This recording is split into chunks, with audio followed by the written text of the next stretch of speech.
WVTC Radio Detroit. You can find us on Facebook, YouTube, our website, www.wvtcradio.com, or download our WVTC app from the Play Store for Android users and the App Store for iPhone users.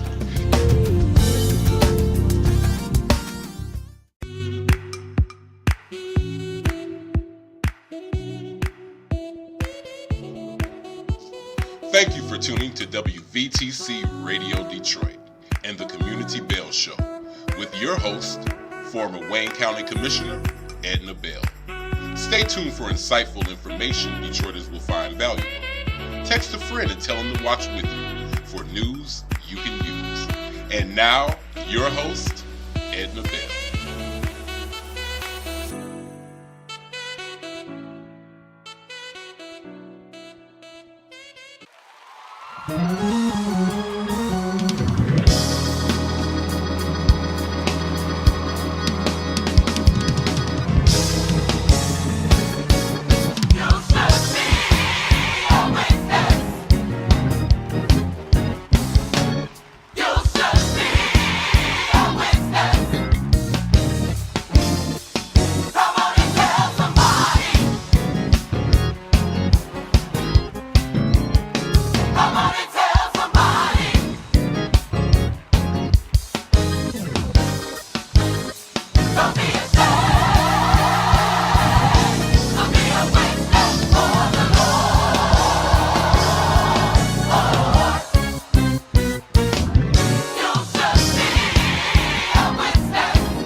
Hello, everyone. It's Monday at 4 to WVTC Radio Choice. It's always sunny on the Community Bell Show. We have a very, very special guest today. A young lady who I've known for an awfully long time. She is a very special young lady. She has worked in all sorts of positions. She is a former school board member in the city of Ann Arbor in Washington County. We'll talk about that. Worked for our state legislator, Teola Hunter. done all sorts of wonderful, wonderful things. Is very much involved in the environmental community and making sure that we can live another 100 years, hopefully, on this planet. So we've got a very special guest. We want to welcome to the Community Bell Show, Miss Simone Lightfoot. Simone, welcome to the Community Bell Show. Welcome. Oh, thank you for having me. I was sitting bopping to the music. I love music. That's our theme song. Be a witness. Yes. Be a witness. WVTC Detroit, winning victories through Christ. Thank you. We are so happy to have you with us. I want everybody to meet Simone Lightfoot, who is a wonderful young lady, has done wonderful things throughout her career. But I want her to introduce herself to you. But I wanted to start with the legislature, only because she and I were at a wonderful event last evening honoring the Madam Teola Hunter for her 90th birthday. It was an absolutely wonderful event. Hundreds of people attended. It was just people you haven't seen in years and years because of COVID and all sorts of other things. We're there to honor Teola, her 90th birthday. She looked wonderful. I told her she makes 90 look real good. So it was a wonderful event last evening. Teola P. Hunter. Teola was a state representative, a county clerk, a candidate for lieutenant governor, and she was the pro tem for the Michigan State Legislature. So Teola has been a wonderful, wonderful community leader, community person, just an all-around good person for many, many years. And so wanted to just get that out there before we started talking about anything else, just again to honor Madam Teola P. Hunter on her 90th birthday on yesterday. Okay, Simone, let's talk about you. Thank you. Well, you know what? I want to continue just a little bit paying homage to Teola. Teola Pearl is her name, and we just love her to pieces. She also, of course, served on the Detroit City Charter. I was blessed to be able to manage her campaign, and we did it with absolutely zero social media, and it was. I wasn't interested necessarily in it. I just believed that she had the name recognition in the city and that we didn't have to. And she, of course, sailed to the top doing her thing. And absolutely to have her. So it was just a pleasure. She was the first female Black woman speaker pro tem of the legislature. That was just, I look at the young legislators now, Senator Sarah Anthony, and our state representatives that are there, Helena Scott, and the names go, Karen Whitsett, all the names go on. And we know that those are the shoulders that they all get the privilege to stand on. So we're absolutely. So blessed. Absolutely. And it was just a wonderful tribute to her last evening. Anybody and everybody you can think of was there to pay homage to the Queen. She looked marvelous. I mean, I was just thrilled to see her. It was a wonderful, wonderful event. Absolutely. Well, you know, now you don't, and you're nothing to sneeze at. We feel the same way about you too. In the community, we do bow down to you and your service. You've been on the front line for so many years, and you've done it with such grace and such regalness, you know, and poise, and you never violated. You didn't vote the wrong way. You didn't put your own self-interest in front. You and that whole crew of you all served with such a level of integrity that it really spoiled those of us who were just under watching you, because by the time we now ascend into certain places and spaces, your ilk isn't there in large numbers anymore. And it can be disheartening. It's like waiting to drive. You know how you can't wait to drive, and as soon as you get in the driver's seat, all heck break loose. Yes. Work, you need a new radiator. And you're like, what the? I waited all this time. So, you know, we have a mighty work to do to join the new who ascended differently than you all did when you all were in the game. You worked towards and you grew into. We now have sort of a catapult culture where folk just come out of nowhere and boom, there is. I want to be at the top right now. They really, and they come out of nowhere, and and they want to lead. They don't even come, wanting to sit at the table and learn. Mm-hmm. They come wanting to be president and chair, and it's fascinating. It is different. It is different. I must say. But we are just so pleased to have had you and the other young folk who came with you. It's just a wonderful time. And every time I see all of you, I just get filled, because I say, I know there's some good folks coming behind. There's some good folks there. So we are just pleased and blessed to have you. Blessed to have you. Absolutely. Now, Simone, you talk about the other things. I want you to talk about you now. Simone is a retired military person. Talk about your military service, Simone. Thank you. And I retired from National Wildlife Federation. The military, I did 4 years back when I was young, no gray hair. And I put my time in. And today I was just sharing with you, I had an appointment at the VA for I do my little leg exercise. And it was just a blessing. I tell my young people all the time, including our children, it's so important what you do in your young years. That's what you really rely on and live on in your later years. Your reputation, it matters. The work that you put in, it matters. The longevity, the grind, it's so important to do it while you're young, when you can. Because you don't know when you'll be able to do it later on. And if you put it in early, you can do more later.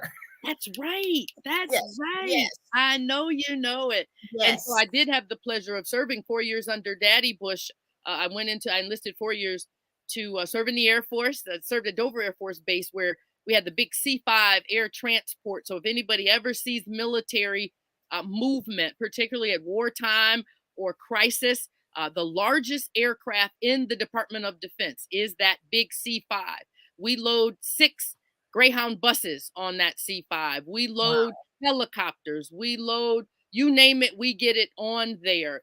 The forward, aft, and the back, both open. And so you can move cargo in and out. You can move it out and move it in at the same time and get that bad boy off that runway. And so I had the pleasure of load planning where things went on that aircraft, so that as large as it was, full of fuel, that it could take off and land safely. And so it was a honor and a pleasure. Every day I look back, it was just very solid footing. Hard on my mom when I left home. Oh, I can imagine you leaving that early, going to the military. Mama said, what are you doing, baby? What do you think you're doing? That's right. But it was great. Set me up to do other things. But as a veteran, you understand what goes on, though, in the military, and you understand what it's like to be a veteran, particularly a Black female. So I know you know that move, but we're just pleased to have one of our own as a veteran of the Air Force, and to be able to look back on and say, I learned a lot of things when I was in the military, the things that I can bring home and share with others to help them get further. But now let's go to all sorts of stuff. But I'm going to talk about school board now. School board, Ann Arbor. Yes. That was fun. Simone I did also. I'm going in and out. Sorry about that. Okay. We can hear you now. You can hear me. Good. I had the privilege of serving for 11 years on the school board here in Ann Arbor. And I say privilege because we're a very wealthy district. Education is our industry in this town. And so we do it in our sleep. That it eats just like Motown with cars. Ann Arbor is about education and then health. Those are our two major industries. And so it was a privilege to serve the very district that I graduated from, along with our children. And it was a true experience in itself to be, by day, a civil rights activist protesting on folk, and by night being protested on as the students. Yes, we know about, and people think that school boards are those nice little quiet places. School board was the toughest position I ever had. I'm telling you, the school boards are no joke. you're dealing with people's babies. That's right. That their babies and their property. And yes, and boy, oh boy, oh boy, some of those school board meetings when I was on Detroit School Board for 10 years were just the most difficult meetings you would ever want to get into. People can't imagine the kind of energy that people bring to a school board meeting.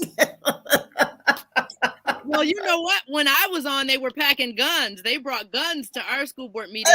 Oh my! They did. It was the open carry test. You know, folks wanted to test their rights, and they showed up at a place that we were having an event at one of our high schools, Pioneer High School, with their gun.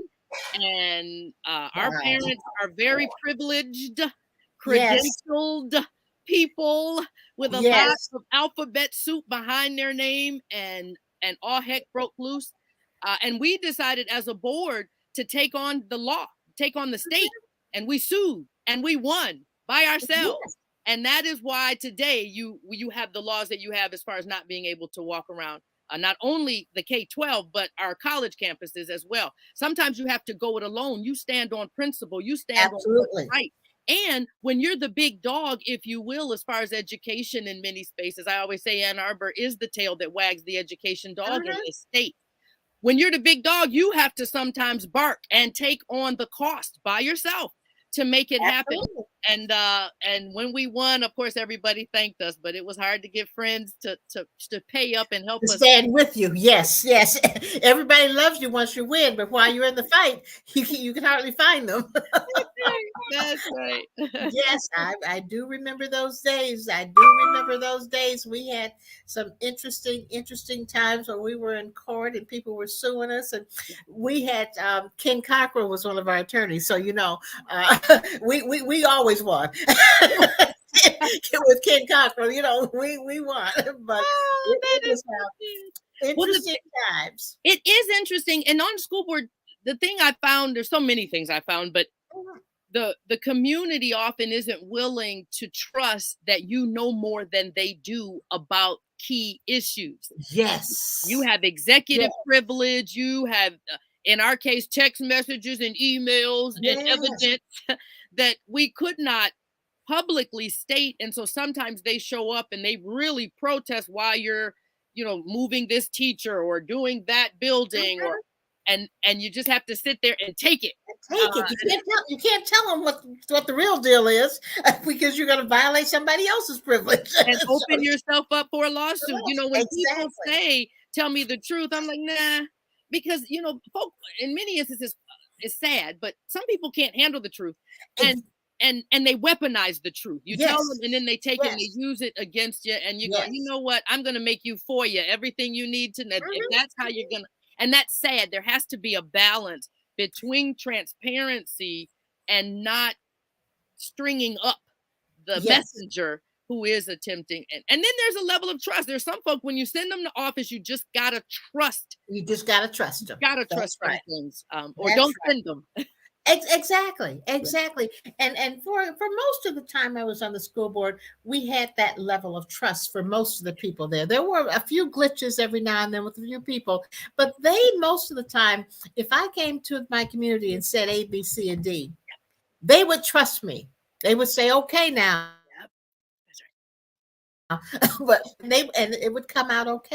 But I'm telling you, the toughest meeting we ever had was something that was so what we thought was going to be so easy that people involved in extracurricular activities, particularly sports, had to have passing grades in all their classes.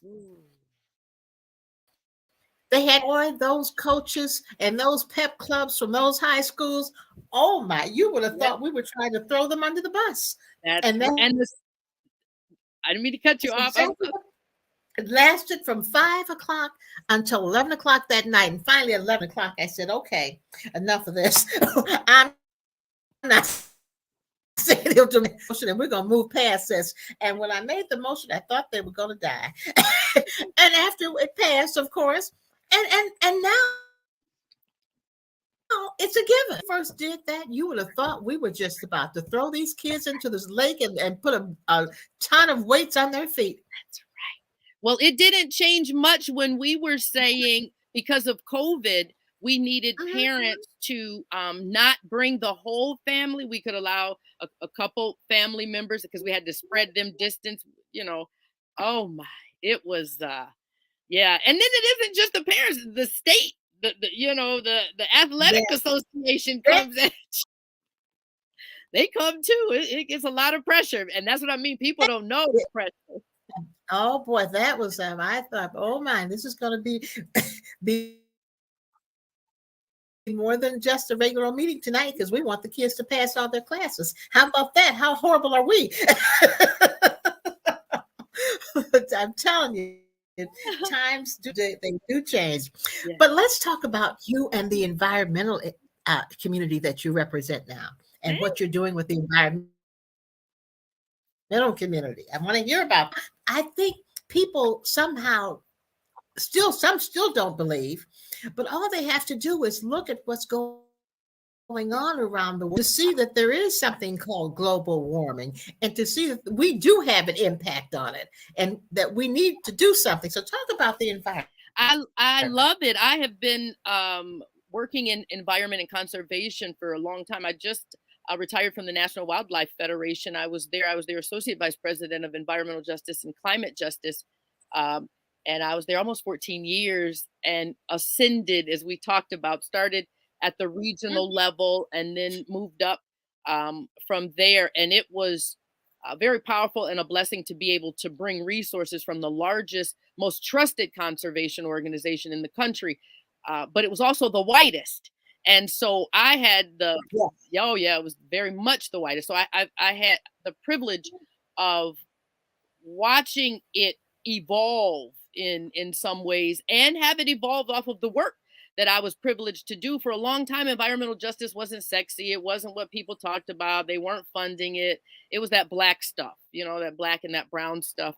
And I did have a boss who was a visionary, if you will, and brought me in, a Jewish gentleman, and he let me do what I felt was needed. I'll put it. Now, some say, let me do what I wanted. Well, I delivered. I likened it to Dennis Rodman when he was here on the Pistons.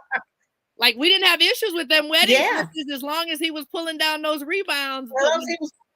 That's right.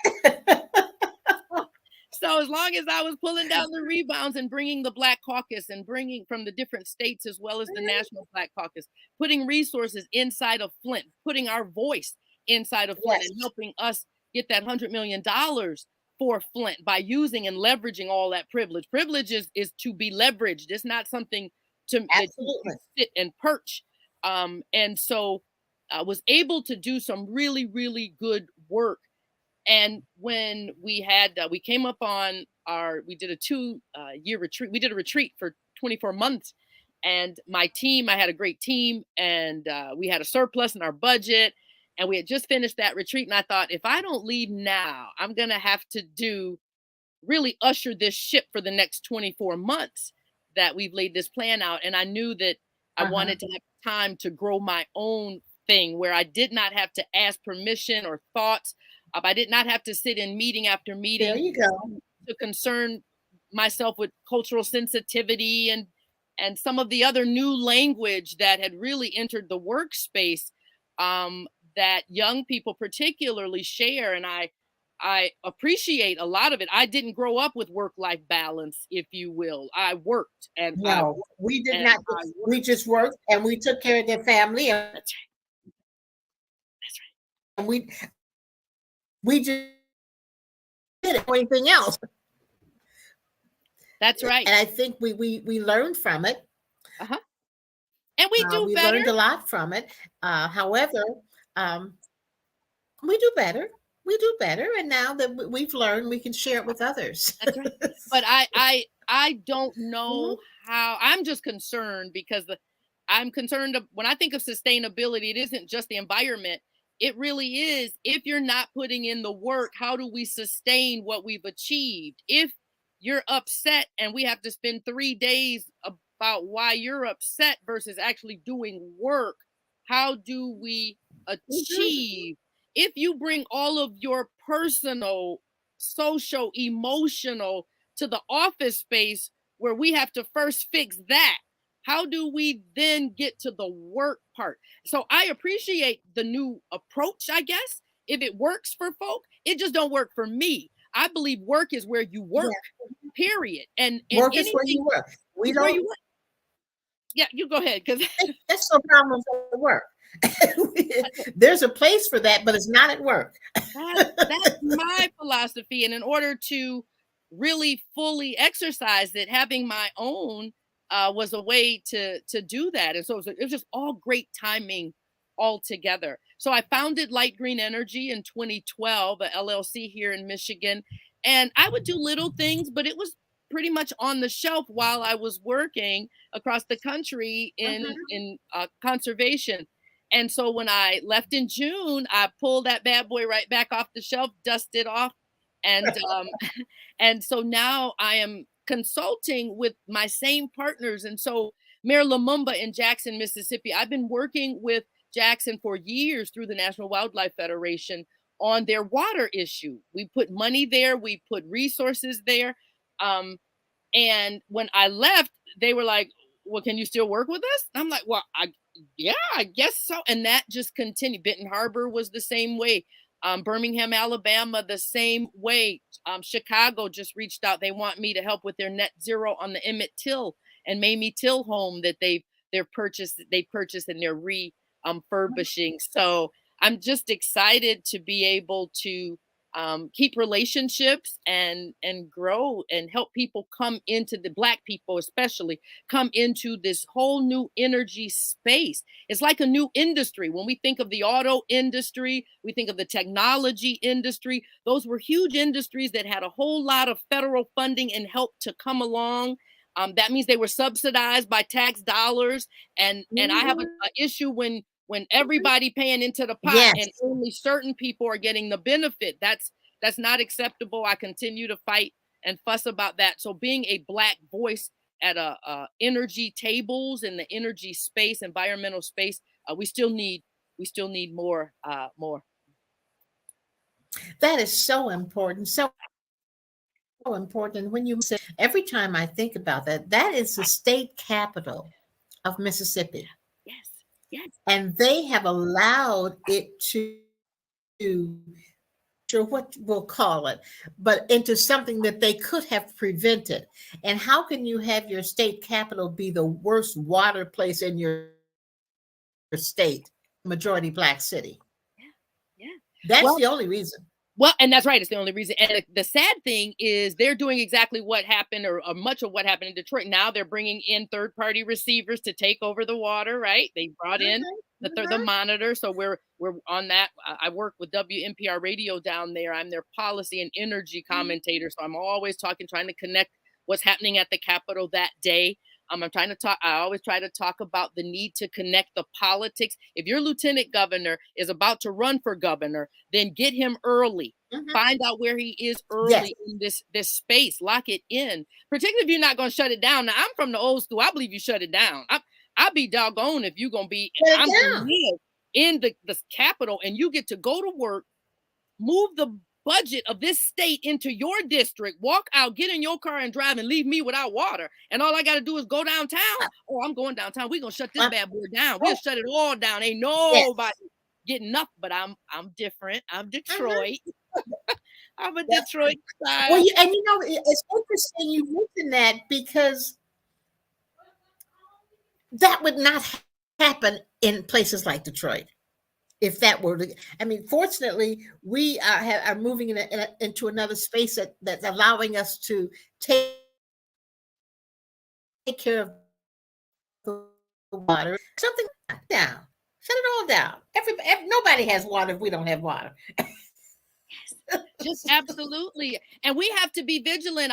As I watch Detroit, I often talk about in politics the browning of Black political power across the country.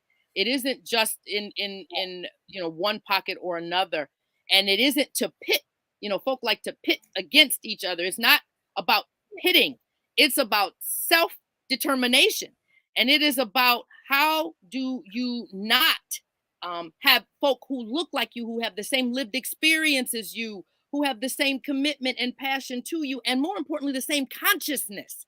That's what's important, the consciousness to go and represent you. So we have to, I'm so concerned when we did redistricting, we got slammed as a Black community in redistricting. We did. And I'm a Democrat. I support my Democratic Party, but that was more about getting more. And that's what I resent about it. Yeah. They didn't care about the Black folks. All they wanted was more Democrats. That's right. That's right. And we lost huge in representation at the state level. We have 3 Black senators. None are men. I love those sisters, but once they're gone, their districts are so carved up, so funny. I bet a whole lot that getting another Black person in that seat is going to be super, super, super difficult. So we are watching our Black caucuses at the state level diminish in power and number and ability to block move. We are watching it in not only Michigan, but Ohio, all, different states where redistricting has occurred.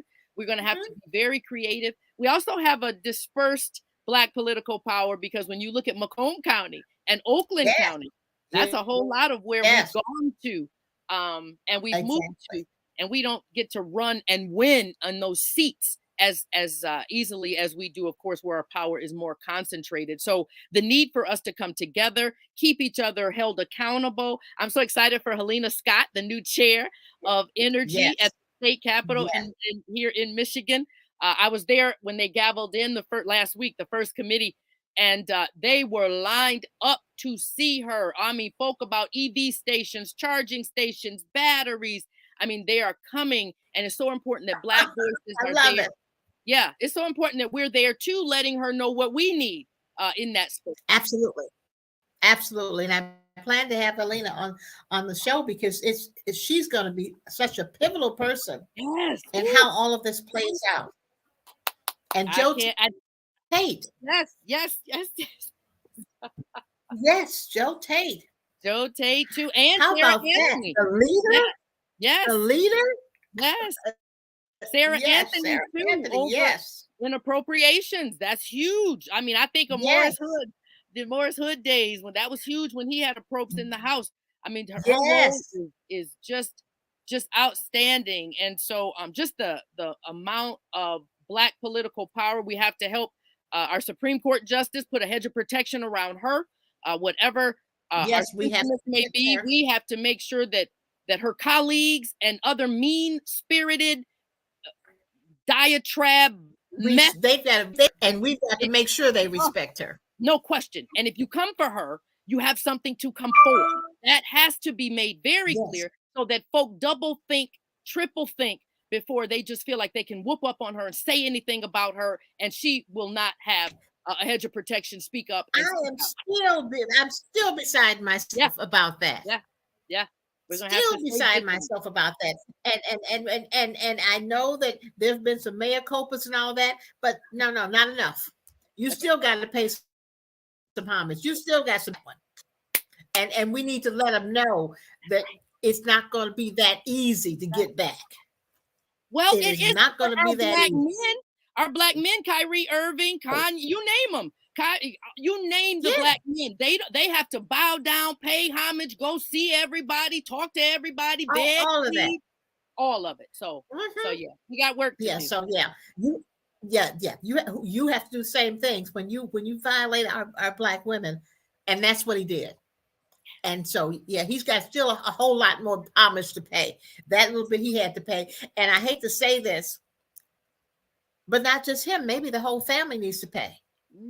I'm just saying. Same last name. Everybody made beneficiaries. That's how it works. Yes. Yeah. Exactly. Everybody's a beneficiary too. So everybody needs to throw a little bit of payment in. They have to do that. Talk some more about conservation. I'm getting off on the DC. I'm going on. That's all right. I went over there for a minute, so I'm going to come back for now. I'm always mixing up my politics because it's all tied together, for me. But I'm so excited about what we're able to do, particularly in cities like Detroit. This is the time where we are creative on what we do with our vacant lots. What do we want to do with them? How do we want to make them work for us? I personally can't wait this summer so I can start my garden. These bell peppers and lettuce and all this stuff at this grocery store, I sound like my 95-year-old grandmama, but I wish I would pay the amount of money that they're charging. And it makes me almost want to go get some chicken. Not going that far, but when I look at the price of eggs, yes, absolutely, it is. And then we have solar. We're really excited about solar coming into the city, getting a sense of what structures can accommodate solar, what that looks like. We also have some work to do in that solar space with DTE. So, if I put my whole house solar, I want to be able to connect to the grid without you being mad about it, especially if the whole block do it and you feel like you're losing money. So we do have to build relationships. You want to charge me a field of solar panels over on field. There used to be a base.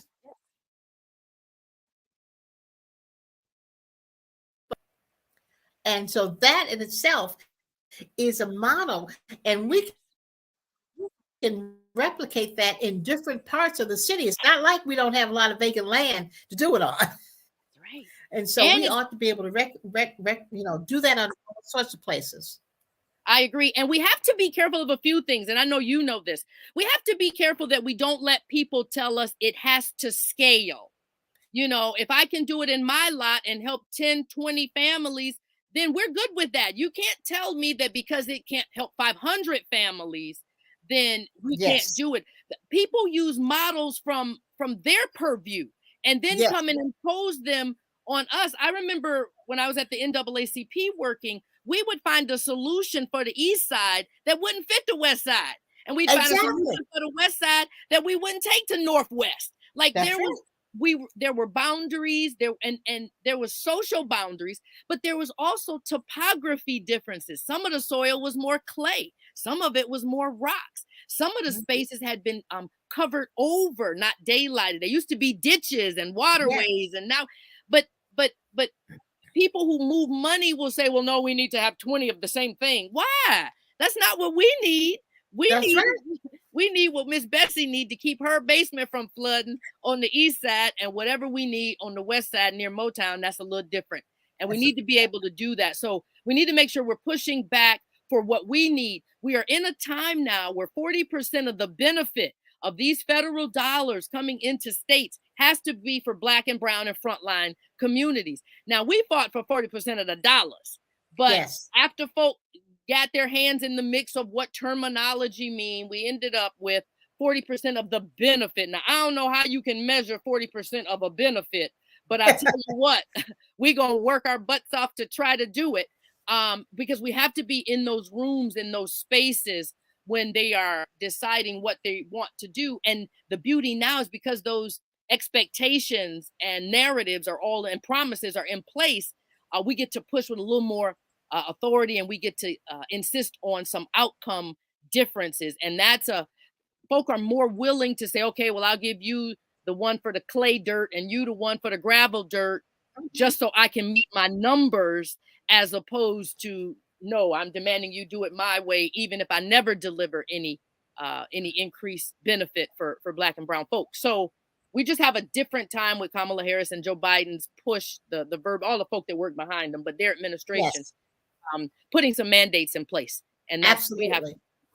Absolutely. One of the things I'll share is that I sit on the Wayne County Brownfield Development Authority. And I think we probably need to begin to look more at how that can be beneficial as relates to conservation, because we've got all sorts of sites around Wayne County that are brownfields. And if we can put together recommendations for some of those dollars, that can be the beginning of how we start using some of those spaces to help with the conservation department. I mean, there's all sorts of ways, but we need to, and don't think enough people know about it. Right. That's right. I agree. And so one of the things that we've charged our department head with is making sure that when those grant dollars become available, that local everyday community people, organizations know, so if they can put in their bid to get some of those dollars. It put for the brownfields, and also now sit on the Wayne County Economic Development Authority also. And so we can put the two together, because brownfields and economic development really do work together. Yes, yes, yes. And there's only certain things we want to put on brownfields, right? Because they're not the healthiest soil. So to plop a solar panel down in that, there it is. So I am so with you on that. There's different other things. They do raised beds, and so you're not digging in the soil that's there. You're bringing in soil, but you have containers. There's so many things that we're able to do. And then in addition to the grants, it's so important that those grants get broken down. I was very impressed what they've done over at the Port Authority they have $16 million over there where they're looking to decarbonize the port. And they broke that grant down. They have like a community outreach section. So they did just a grant for people who can help make some town halls happen. They did a piece just for a toolkit. If you want to help put a toolkit together of information people should. And that's how, and then they broke the science piece out and the tech piece out. And so making sure that folk break those grants opportunities out, and making sure that we view ourselves as energy and conservation folk, because who knows better than us how to recycle and reuse and repurpose stuff and because we know about that. My mother could make stuff work that I'd never known would work together. So yes, we know about that. We know how to do it. Exactly. So we'll talk on a regular basis as those can, so that we can get information out to communities about the fact that they're there, how much they are, when you need to have your forms and all your information, what that looks like, and who you can go talk to help you put that together. Yes. Because, and while you're on the inside, making sure they streamline that process. We need folk on the outside helping put it together, and folk on the inside, and they don't need no 5 pages. Make it a 1-pager so that they can fill out what, you know what I mean? Because when people get intimidated, so. Yeah, and to ask for, and to make it in small enough amounts so the community groups can get involved. These huge grant amounts that only a certain number of people are able to bid on. So we have to break them down small enough so that everyday people. So that's going to be my chore for the next year with the Brownfield Get down. That's Development Authority. We get them so that everyday people can get involved and understand what's going on with it. So it's exciting. I'm so glad I had you come on. I had you come back as you get more and more involved in your own business, and talk about what you're doing with that, and talk about how it's impacting not just Detroit, Wayne County, Washington County, but the entire nation, because you have those contacts. And it's important that we melt all of that together, because it's all the same. No matter where it is, it's all the same. All the same. And you let me know anything you ever need. Anybody you're trying to reach and having a hard time, or I'd love to get some of the Black Caucus members on. It's a different day there in DC. And then some of our local mayors. I get to some of the mayors that are over in some of the other areas of the state. That would be wonderful. Are new too. That would be wonderful. We will get together on some dates, and then we'll talk to my good friend, the owner, Sandy Rose. Maybe it won't be a Monday. Maybe we'll have to cut in on one of her other shows, and when we can get those folks on to talk about some things. But I am just so excited, so glad you were able to join me today to talk about what is going to keep all of us alive for the next maybe 100 years. Who knows? Who knows? You never know. You never know. But what's going to keep us all going? And if not us, our children and our grandchildren, and get them involved, and get more young people involved in what conservation really is, and how they can get involved in the process of maintaining their communities and maintaining this earth that we have not done as good a job of maintaining as we should have. And so we'll get young people involved in some of that, and just start our own thing. Thank you so much. It's been a pleasure having you, everyone. Madam Simone Lightfoot has been our guest today. We are so glad to have had her. We're going to have her again. Before you go, Simone, I want to ask you something. Sure. I'm going personal stuff online, but that's okay. That's what we do on my show. my son-in-law's mother, last name is Lightfoot. Now, there can't be a whole lot of Lightfoots around the area. So you need to check with your Lightfoot people. She grew up in Black Bottom, went to Miller Middle School. And so see if you've got any relatives in that. I will. I'll ask. The Lightfoots come out of Birmingham, Alabama. My husband's family does down there. And there are quite a few we found in Oklahoma. Like a cluster of Lightfoots, and we're not related, not even to the mayor. I had more when she won. I had more phone calls. Can we get to see her? I was like, I don't know her. Wow! But we'll talk about that. We'll talk about that. Thank you so much. It's been such a pleasure to have you on, everyone. Madam Simone Lightfoot, she'll be back with us. Thank you so much for joining us on the Community Bell Show. And as always, keep the faith, live it up, love somebody today. And I'll see you next Monday on the Community Bell Show. Have a great weekend.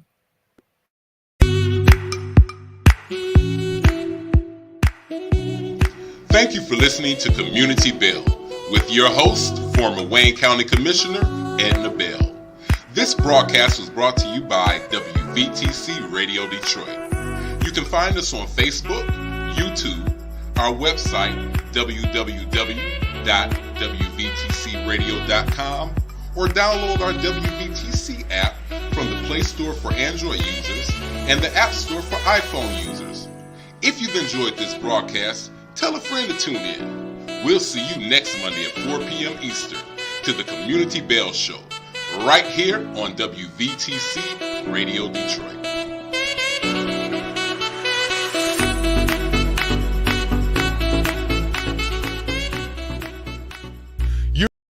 The views and opinions expressed on the previous broadcast are those of the authors and do not necessarily reflect the official policy or position of WVTC Radio Detroit, its advertisers, or affiliates. Hey, are you in need of a jingle, a commercial, or have you considered a podcast for your business or ministry? If so, let WVTC Radio Detroit be your choice. And guess what? Location is not a problem. We can pick you up and broadcast you from anywhere. For more information, please go to our website at wvtcdetroit.com or drop us an email at wvtcradiodetroit@gmail.com. We're waiting to hear from you.